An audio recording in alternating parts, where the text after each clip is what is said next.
All right. Hello, everyone, and welcome. So, if you're an IB student, you know exactly what I'm talking about. That feeling when you look at your final exams. It's like staring up at a huge, huge mountain, right? It feels massive. And look, it's totally normal to feel a bit overwhelmed by it all. But here's the thing. The best way to climb any mountain is to have a solid map. And that's exactly what we're going to build together today. Yeah, I love this quote. It captures that feeling so perfectly, doesn't it? An elephant task. It's something that feels absolutely impossible to tackle all at once. But you know the old saying, right? The only way to eat an elephant is one bite at a time. So that's our mission here. We're going to take this massive challenge and break it down into small, totally manageable, and actually powerful steps. So here's the game plan. First up, we're deconstructing the exams. Then we'll map out your 90-day strategy. After that, we dive into revision that actually works, how to master the big day itself, and finally, the post-exam mindset to keep you going. Ready? Let's get into it. Okay, so first things first, you can't win a game if you don't even know the rules, right? So understanding the structure of your IB exams, that is the absolute foundation for a smart strategy. It takes all the guessworks out of it and turns it into a clear, step-by-step process. I mean, just think about this for a second. For most of your subjects, we're talking sciences, humanities, that kind of thing, these final exams make up around 80% of your final grade. 80%! Now, your IAs are obviously super important, but wow, that number really shows you just how crucial this final stretch of prep is for your overall score. And you've got to know the difference between SL and HL. It's not just more content. Standard level is all about nailing the core stuff, but higher level, that's a whole different ballgame. It demands a much deeper understanding and way more complex analysis. Honestly, this means you should probably be putting something like 60, maybe 70% of your total study time into your HL subjects. They just require that extra firepower. Here's the secret weapon, though. The IB is a standardized exam. And you know what that means? It's predictable. You can learn its game.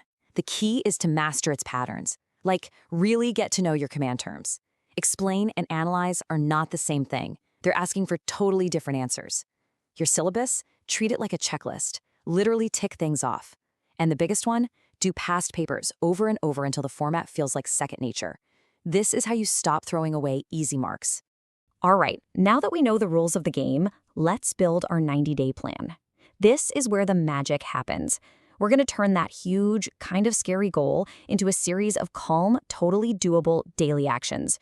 Trust me, when the pressure starts to build, having a good structure is your absolute best friend.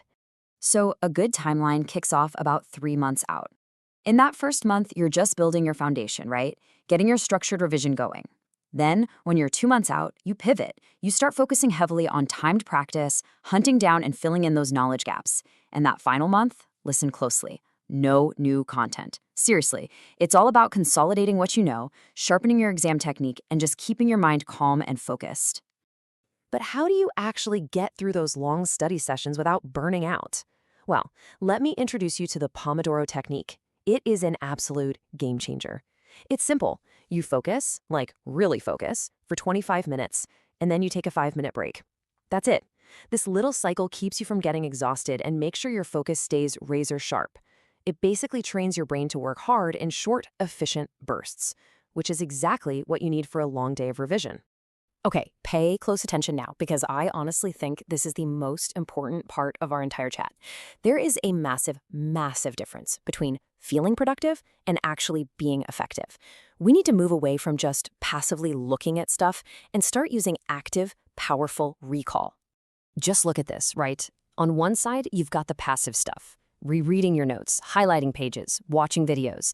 It feels like you're doing something, but the science is clear. It has a really low impact on your memory. Now look at the other side, the active stuff. This is where you test yourself, you do past papers without notes, you use flashcards. See the difference? These methods force your brain to pull information out, and that is what builds strong memories. And that brings us to the key idea here, active recall. Think of it like a workout for your brain. Instead of just putting information in, you're practicing pulling it out. Every single time you make yourself remember something without peeking at your notes, you're literally making that memory stronger. It is, without a doubt, the most effective way to make sure you can actually access that information when the pressure is on in the exam hall. So, what does this actually look like day to day? Well, it means doing past papers under real timed conditions. No cheating. It means using the mark schemes to get inside the examiner's head. Or maybe it's creating mind maps to see how different topics connect. Oh, and here's a great one. Try to teach a tricky concept to a friend or even your parents. You will find out very quickly what you don't really understand. These are the techniques that get you real, tangible results. Okay, so you've put in all the hard work, you've done the long-term prep, but now it's game day. How do you make sure all that effort actually shows up on the paper when it really, really counts? Has this ever happened to you? Your mind just goes completely blank in an exam? I bet a lot of you are nodding your heads right now. You've studied for weeks, you know your stuff inside and out, but you open that paper and poof, it's gone. Well, that's usually just stress playing tricks on you. And the good news? We can totally manage it with some smart, practical tactics. Look, success on exam day really starts the night before. It's all about controlling the controllables. So here's your checklist. Pack your bag with everything you need, plan your breakfast, and please, avoid last-minute cramming. Your brain needs time to rest and lock in everything you've learned. Honestly, getting a solid 7 or 8 hours of sleep might just be the best revision you can do. Then, when you're actually in the exam hall, you need to be strategic. Use that reading time to map out your plan of attack. A great tip is to start with the questions you find easiest. It helps build your confidence and calms the nerves. For essays, remember it's about quality, not how many pages you write. Be concise. And of course, keep one eye on that clock. Time management is absolutely everything. And that brings us to the final piece of the puzzle.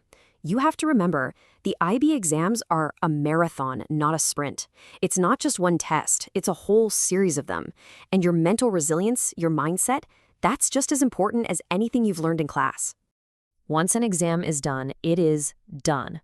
The absolute best thing you can do for yourself is to just let it go. Don't sit there thinking about the could-haves or should-haves. And definitely avoid those big post-exam discussions with your friends where everyone compares answers. It almost never helps, and it usually just creates a ton of anxiety. Your energy is precious during this time, so refocus it on the next paper, period. And that really brings us to the most important point of all. You have to give yourself some credit.